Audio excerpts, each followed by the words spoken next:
الفنانة سناء جميل. سرية يوسف عطلة هي واحدة من أهم نجمات جيلها، صاحبة موهبة فذة وأدوار مركبة لا تنسى في تاريخ السينما والمسرح والتلفزيون.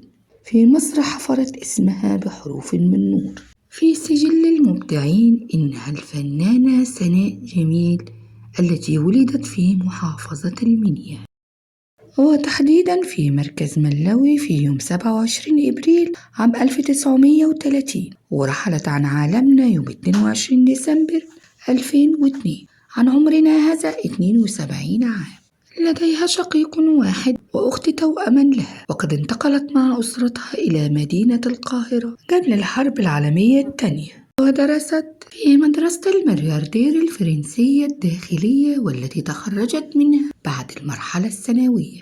كانت خلال المدرسة تشارك في العديد من المسرحيات ولكن باللغة الفرنسية، وبعدها قررت أن تدرس في المعهد العالي للفنون المسرحية دون أن تخبر شقيقها، والذي طردها وتبرأ منها بعد أن علم برغبتها في التمثيل. وتطور الخلاف بين الفنانة سناء جميل وبين أسرتها، وخاصة بعد أن صفعها شقيقها صفعة أدت إلى فقدانها السمع بإحدى أذنيها، وطردتها أسرتها من منزلهم في منطقة غمرة بالقاهرة، وذلك هو السبب الذي دفعها إلى اللجوء إلى المخرج زكي طليمات أستاذها في المعهد، الذي ساعدها في الإقامة في بيت الطالبات، وألحقها بفرقة المسرح الحديث. وكانت تعمل في تلك الفترة بتفصيل الملابس والمفروشات من أجل أن توفر المال للسكن والمعيشة، لتشق رحلتها وحيدة مكسورة.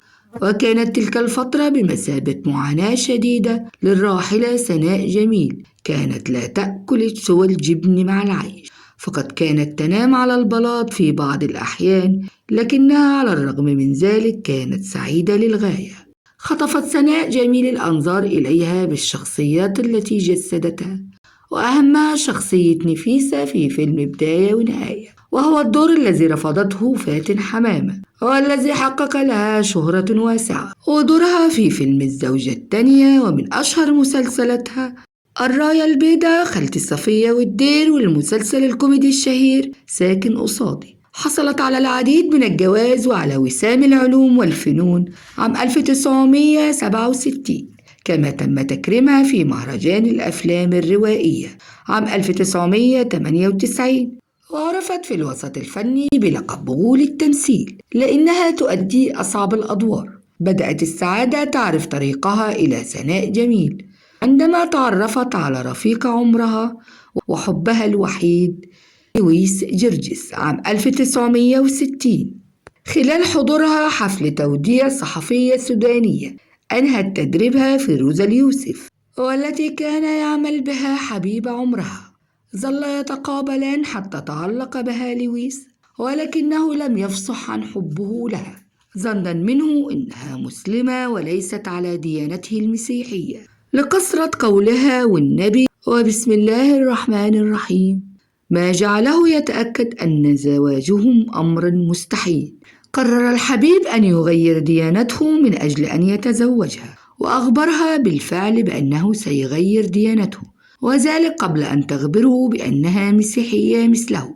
بعد توافقهم دينيا وثقافيا تم الزواج بدبلتين لا يتجاوز سعرهما 10 جنيهات.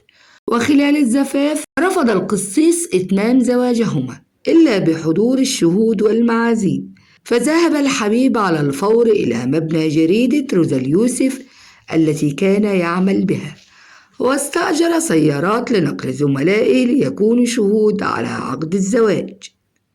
وتم الزواج بين الحبيبين عام 1961 في منتصف الستينات، الزواج الذي استمر لأكثر من 41 عام.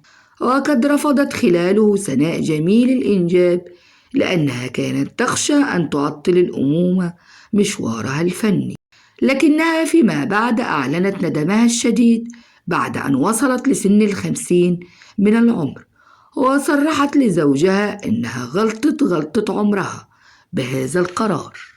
كما رفضت سناء جميل التمثيل مع الأجيال الجديدة، قائلة: ناس قليلة الأدب بيحفظوا الكلام ويقولوه بس كده، الكلمة ومعناها تعني الدنيا.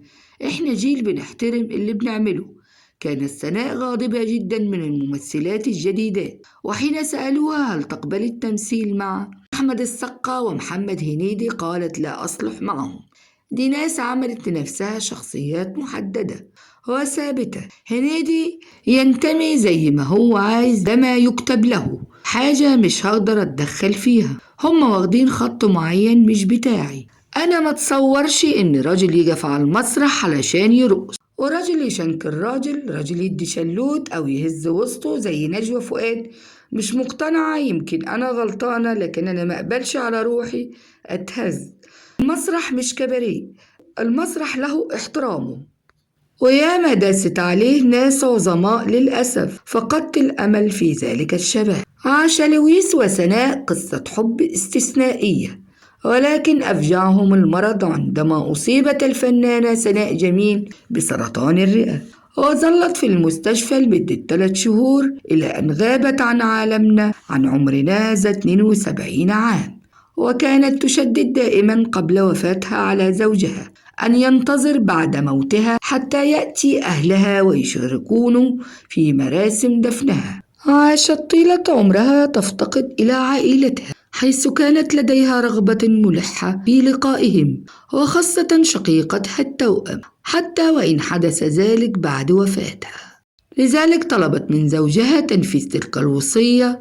استجاب الزوج لويس جرجس لوصية زوجته سناء جميل بعد وفاتها، وقام بنشر نعي يكشف تفاصيل رحيلها وموعد دفنها في كل الصحف المصرية والأجنبية. وظلت جثمان لمدة 3 أيام في غرفة نومها على أمل أن يظهر أي من أقاربها للمشاركة في جنازتها، لكن دون جدوى.